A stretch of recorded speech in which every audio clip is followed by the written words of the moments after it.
কোরআনে বর্ণিত তিনটি খাবার থেকেই শরীরে তৈরি হচ্ছে মরণব্যাধি ক্যান্সার। তবে কি আজ থেকেই খাদ্য তালিকা থেকে বাদ দিতে হবে এই তিন ধরনের খাবারকে? এই তিন ধরনের খাবার হয়তো অনেকেরই পছন্দের তালিকায় থাকতে পারে, তবে বাঁচতে হলে ও শারীরিকভাবে সুস্থ থাকতে চাইলে অবশ্যই আজ থেকে এই তিন ধরনের খাবার খাওয়া বন্ধ করুন। 1450 বছর আগেই পবিত্র কোরআনে এই তিনটি খাবার সরাসরি পরিহারের কথা উল্লেখ করা হয়েছে। চিকিৎসা বিজ্ঞানীরা বহু গবেষণা করে 1400 বছর পর আজ কোরআনের সত্যতা প্রমাণ করেছে। প্রিয় দর্শক, আপনাদের কাছে একটি প্রশ্ন, আপনি কি কোরআনের পক্ষে নাকি বিজ্ঞানের পক্ষে? এবং আপনি যদি পবিত্র কোরআনকে মনে প্রাণে ভালোবেসে থাকেন তবে অবশ্যই আলহামদুলিল্লাহ কমেন্ট করবেন এবং ভিডিওটি শেয়ার করে কোরআনের সত্যতা পৌঁছে দিবেন সবার কাছে। হয়তো অনেকে না জানার কারণে ধীরে ধীরে ক্যান্সারের দিকে এগিয়ে যাচ্ছে। ভিডিওটি অবশ্যই সম্পূর্ণ দেখবেন এবং মিলিয়ে নিবেন আপনার খাদ্য তালিকায় এই তিনটি খাবার আছে কিনা। আজকের ভিডিওটি শুধু মুসলিম জাতি নয়, সকল ধর্মের মানুষের জন্য দেখা অত্যন্ত গুরুত্বপূর্ণ। হয়তো শুরুর দিকে তেমন ক্ষতির মাত্রা না দেখলেও এক সময় আপনার শরীরে মরণ ব্যাধি ক্যান্সার বাসা বাঁধবে, তাই সময় থাকতে অবশ্যই সতর্ক হবেন।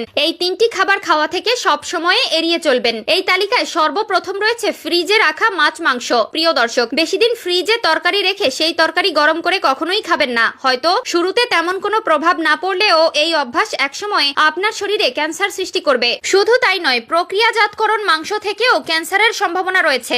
অভ্যাসগত কারণে আমরা অনেকেই মাছ মাংস রান্না করে ফ্রিজে রেখে দেই যাতে খাবারগুলো তাৎক্ষণিক নষ্ট না হয়ে যায়। তবে এক বেলা দুই বেলা নয়, আমরা অনেকেই 3-4 দিন পর্যন্ত ফ্রিজে খাবার রেখে দেই। চিকিৎসা বিজ্ঞান বলছে এই ধরনের বাসি খাবার খাওয়ার অভ্যাস আমাদের জীবনকে মৃত্যুর দিকে ঠেলে দিচ্ছে। মহান আল্লাহ তাআলা পবিত্র কোরআনের মধ্যে বলেছেন, হে মানুষ, পৃথিবীতে যা কিছু হালাল ও পবিত্র তা থেকে খাও। সূরা আল বাকারা। এই আয়াতটি স্বাস্থ্যকর ও পবিত্র খাবার গ্রহণের প্রতি উৎসাহিত করে। 2 নম্বরে রয়েছে চর্বি ও তেলে ভাজা খাবার। এই খাবারটি অতিরিক্ত খাওয়ার ফলে দেহে ক্যান্সার সহ বিভিন্ন রোগ দেখা দিতে পারে। চর্বিযুক্ত যেমন ভাজা ও মশলাদার খাবার অন্ত্রের মাইক্রোবায়োমের ক্ষতি করে এবং অস্বাস্থ্যকর ব্যাকটেরিয়া বৃদ্ধি ঘটায়। মশলাদার খাবার বেশি খাওয়া হলে মস্তিষ্কের কার্যকারিতায় এবং গঠনে সমস্যা তৈরি হতে পারে। গবেষণায় পাওয়া গেছে মশলাদার খাবার খাওয়ার কারণে মানুষের মস্তিষ্কের গঠন ও কোষের কার্যক্রম ক্ষতিগ্রস্ত হয়েছে। প্রিয় নবী হযরত মুহাম্মদ সাল্লাল্লাহু আলাইহি ওয়াসাল্লাম আমাদেরকে অতিরিক্ত মশলাযুক্ত খাবার খেতে নিষেধ করেছেন। এছাড়াও পবিত্র কোরআনে মহান আল্লাহ তাআলা তার বান্দাদের অতিরিক্ত খাবার খাওয়া থেকে বিরত থাকতে